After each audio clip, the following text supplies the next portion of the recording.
தாவேக தலைவர் விஜய் நாளைய தினம் சென்னையில் பிரச்சாரம் செய்ய திட்டமிட்டிருப்பதாக தகவல் கிடைக்கப்பெற்றிருக்கிறது. கூடுதல் விவரங்களை எமது செய்தியாளர் மணிகண்டன் வழங்கிட கேட்கலாம்.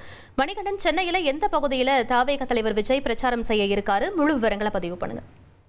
கடந்த மார்ச் 30ஆம் தேதி தாவேக தலைவர் விஜய் பெரம்பூர்ல அவர் நிற்கக்கூடிய தொகுதியில வேட்புமனு தாக்கல் செய்துவிட்டு பெரம்பூர்ல இருந்து இந்த தேர்தலுக்கான பரப்புரையை தொடங்கியிருந்தார். பெரம்பூர் தொடங்கி கொளத்தூர் பெரவலூர் ஜங்ஷன்ல இருந்து அவர் வில்லிவாக்கம் செல்வதாக இருந்தது. இடையில காவல்துறையினர் உரிய ஏற்பாடுகள் செய்யவில்லை என்ற புகாரை முன்வைத்து அந்த பிரச்சார கூட்டம் இடையிலே நிறுத்தப்பட்டது. அதற்கு பிறகாக திருச்சி, நேற்றைய தினம் புதுச்சேரியில பரப்புரையை நிறைவு செய்திருக்கக்கூடிய நிலையில நாளை சென்னையில பரப்புரை மேற்கொள்ள தமிழக வெற்றி கழகம் சார்பில் பல்வேறு மாவட்டங்களின் மூலமாக தேர்தல் நடத்தும் அதிகாரிகளுக்கு அதாவது மனு என்பது கொடுக்கப்பட்டிருக்கிறது. அந்த அளவுல நாளை வில்லிவாக்கத்திலிருந்து பிரச்சாரத்தை தொடங்குவதற்கு திட்டமிடப்பட்டிருக்கிறது. வில்லிவாக்கத்துல தொடங்கி தியாகராய நகர்ல முடிப்பதற்கு திட்டமிடப்பட்டிருக்கிறது. முக்கியமாக வில்லிவாக்கத்துல கட்சியுடைய வேட்பாளர் ஆதவர்ஜுன், அண்ணா நகர்ல ராம்குமார், விருகம்பாக்கத்துல சபரிநாதன், அதே போல தியாகராய நகர்ல கட்சியுடைய பொதுச் செயலாளர் ஆனந்த் ஆகியோரை ஆதரித்து பரப்புரை மேற்கொள்ள தமிழக வெற்றி கழக தலைவர் விஜய்